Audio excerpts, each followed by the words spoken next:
Hi friends, welcome to my kitchen. இன்றைக்கி நம்ம கொய்யாப்பழம் வச்சு ஒரு பர்ஃபி பண்ண போகிறோம். இது வந்து கோவானி ஸ்பெஷல் ரெசிபி. இதை வந்து அங்கே கோவா சீஸ்ன்னு சொல்லுவாங்க. ஈஸியான ரெசிபி, இன்க்ரீடியன்ஸ் கம்மி, டிஃப்ரெண்ட்டான ரெசிபி. கண்டிப்பாக ட்ரை பண்ணி பாருங்கள். நான் வந்து சின்ன மெல்லிசை தான் ஊற்றிருக்கிறேன். இன்னும் நீங்கள் தடியாக கூட ஊற்றிக்கலாம்.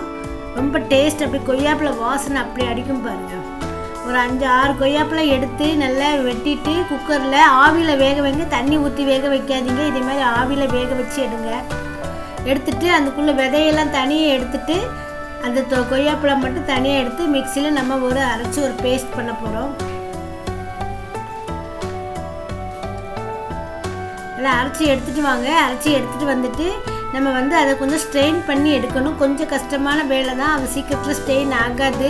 அதனால் கொஞ்சம் கொஞ்சமாக நீங்கள் அப்படியே ஸ்பூன் வச்சு இது பண்ணி விட்டிங்கன்னா தான் அது கீழே வரும். அதோட விதையெல்லாம் உங்களுக்கு மேலே ஃபில்டர் ஆகிரும். அதே மாதிரி நம்ம எடுத்து வச்சுருக்கிற விதைகளையும் எடுத்து நம்ம அதே மாதிரி திருப்பி ஸ்பூன் வச்சு அப்படி பண்ணி விட்டிங்கன்னா அதில் கொஞ்சம் நேரம் இருக்க ஃப்ரெஷ்ஷும் உங்களுக்கு வந்துடும் பாருங்கள். இப்போ 1 கப் அந்த பல்ப்புக்கு நான் 1 கப் சுகர், ஈக்குவல் ப்ரிப்பரேஷன் தான். 1 கப் சுகர் போட்டுக்கோங்க. 1 டீஸ்பூன் அளவுக்கு லெமன் ஜூஸ் விடுங்க.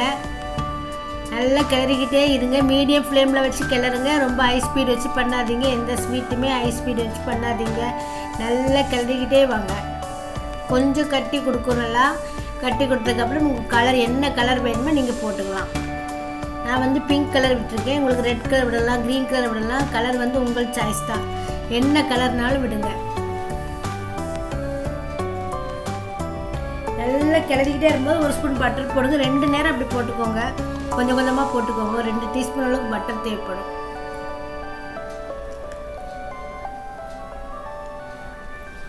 நல்லா கட்டியாகி அந்த பேன் உங்களுக்கு செப்பரேட் ஆகி வரும் பாருங்கள்.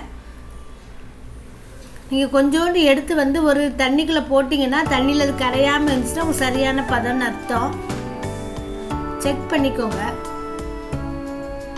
தண்ணிக்குள்ளே போட்டிங்கன்னா உங்களுக்கு கரையாமல் அப்படியே கையில் எடுத்தோன்னே கட்டி கரையாமல் வரும். ஒரு பிளேட்டில் பட்டர் தடவை வச்சுக்கோங்க. பட்டராக நெய்யாக தடவை வச்சுட்டு நம்ம எப்போ போல் பர்ஃபிலாம் பண்ணால் எப்படி ஊற்றுவோமோ அதே மாதிரி ஊற்றி நல்லா ஆற வச்சுட்டு அதுக்கப்புறம் நீங்கள் பீஸ் போட்டுக்கலாம். ரெசிபியை கண்டிப்பாக ட்ரை பண்ணி பாருங்கள். கொஞ்சம் வித்தியாசமான ரெசிபி.